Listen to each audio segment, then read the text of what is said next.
Hello, my friends, hello, and welcome once again to Stately Vaughan Manor, where Roger and I have returned. Because it's Wednesday, that means it's Epic Comic Book Wednesday. Every Wednesday, we'll talk about a certain comic book, graphic novel, or comic book subject.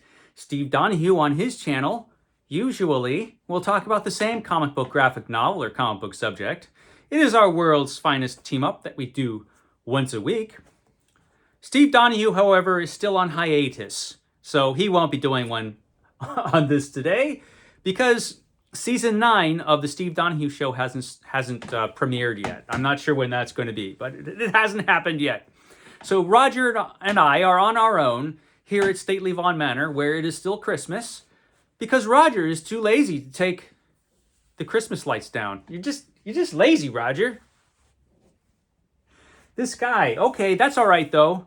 We can still have Epic Comic Book Wednesday, and today we're talking about an awesome book. We're talking about The Private Files of the Shadow. The Shadow. He knows what evil lurks in the hearts of men. The Shadow does. The Shadow. This is The Private Files of the Shadow, which collects 5 issues from the 1970s Shadow series, comic book series from DC Comics. It was written by Denny O'Neil, Dennis O'Neil, who is probably most famous for his work on Batman, and Michael Kaluta, famed artist Michael Kaluta. And this is some of Michael Kaluta's most celebrated work, the stories that you'll find in this volume. So the Shadow, of course, is one of the most influential characters that emerged from the pulp magazines back in the 1930s. He was the first hero from the hero pulps. The hero pulps, which arrived on the scene before superheroes did. So they were kind of pre-superheroes. And Batman, when Batman first appeared, heavily ripped off the Shadow in the Shadow stories from the pulp magazines. And these stories that are in this book were published in the 1970s because DC Comics in the 1970s decided, hey, let's bring back that old-timey character, the Shadow, in a series of comic books. And they did get the perfect guy to do it, Dennis O'Neil, to write the stories.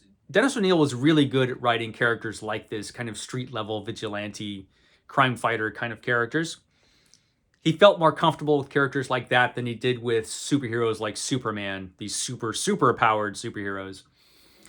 Characters like Batman were more his speed, and certainly he is best known, I think, for his work on Batman.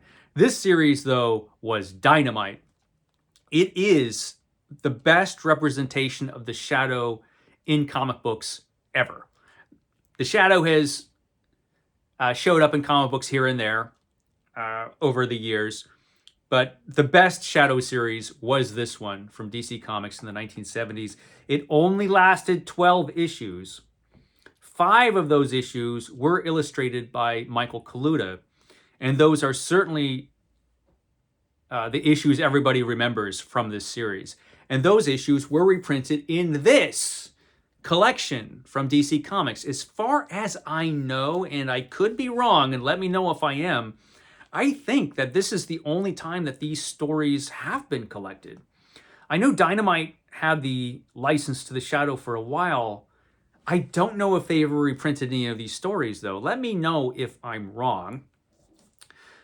But this book is kind of rare now. It was published in 1989, so it was published a while ago.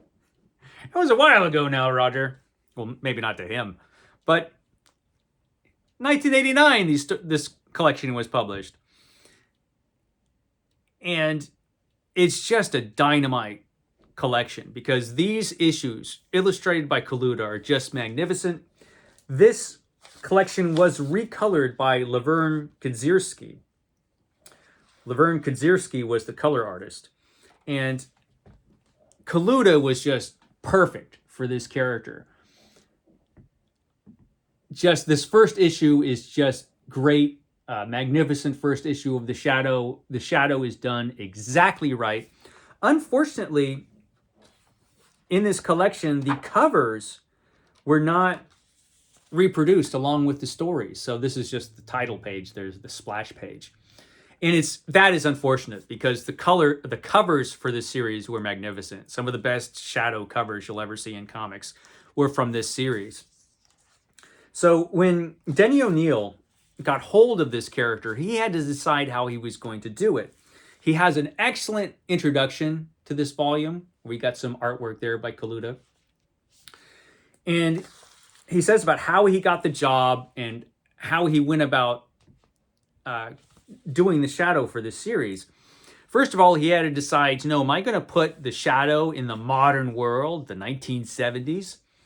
And he decided, no, that would be wrong. The Shadow kind of belongs in the 1930s.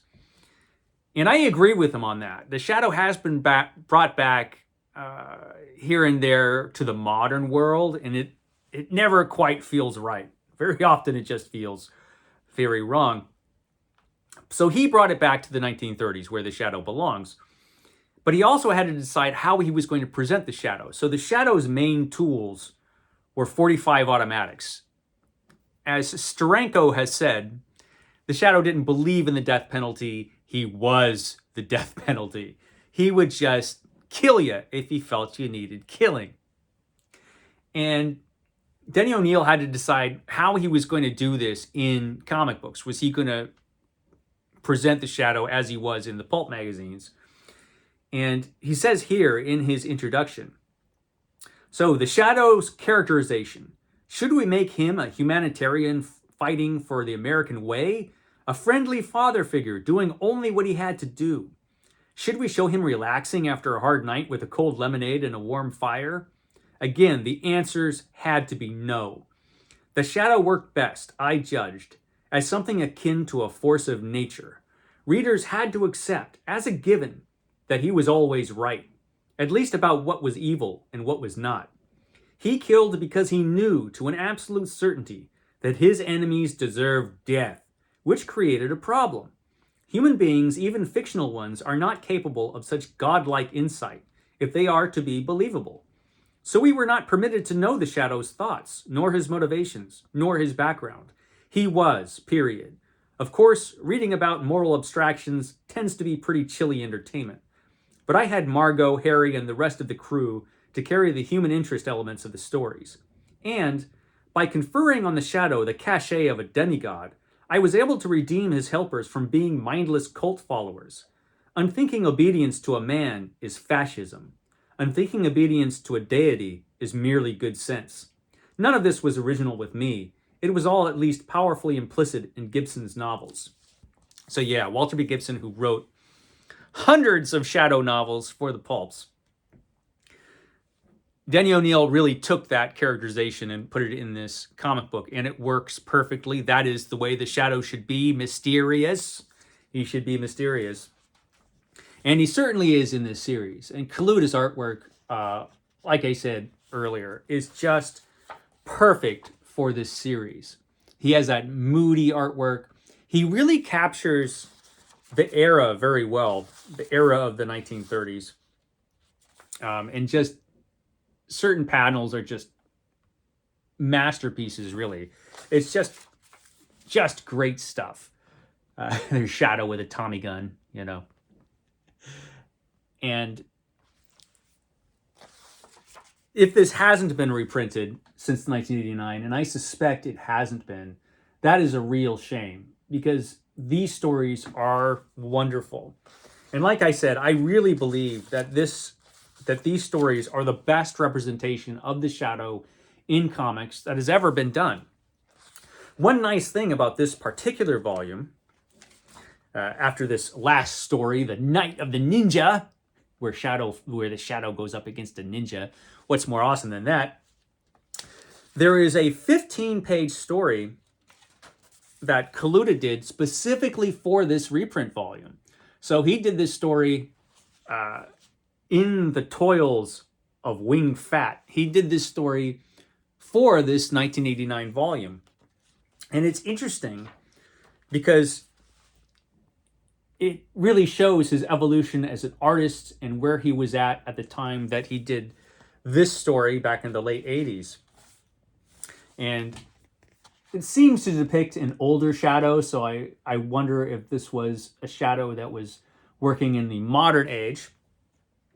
It's a mystery, as it should be, and it's great. We have monkeys, attacking the Shadow. Shadow gets attacked by monkeys. It's just awesome. It's an awesome little 15-page story. And I suspect this is the only place that you could find that story is in this volume. And if you're looking for this, depending on the condition, I've seen it as low as $30. I've seen it as high as $100. I think it kind of depends on the condition of the volume. My volume is in fairly good condition. It's been read about 100 times. That's the only thing. I have read this multiple times because I think these stories are great. Unfortunately, I do not have the original issues, which is a shame. I should rectify that, Roger. But this reprint volume is grand. The Private Files of the Shadow. If you can get a copy, if you're interested in this character, it is worth hunting down because, like, especially if it's never been reprinted, it's worth hunting down because it's fantastic. I mean, the introduction alone is really interesting if you're interested in the character and this time in comic books. So there you go. That's all I have for you today. I might not catch you tomorrow because I have to drive up to the Rustic Von Lodge and do some work up there. But that is where you will see me next. I might even bring Roger. We'll see. Okay, guys, we'll catch you next time.